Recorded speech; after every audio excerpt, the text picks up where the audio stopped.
From this to this na hindi pa aabot ng 10 minutes.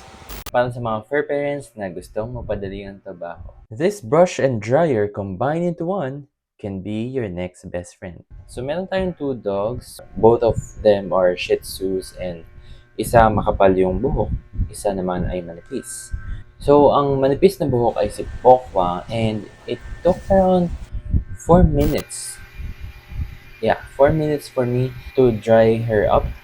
And si siya na naman yung makapal yung buhok. Took me around 7 minutes to dry her up using this brush and dryer. Legit na mapapabilis niya ang bathing niyo with your fur babies at talaga namang matatanggal nito ang grooming stress. So tulad ng mga nauna nating video, I'll be putting the yellow basket here, or if sa ibang social media ka nanonood, then I'll be putting it on the caption of this video. Kunin nyo na habang murang-mura pa.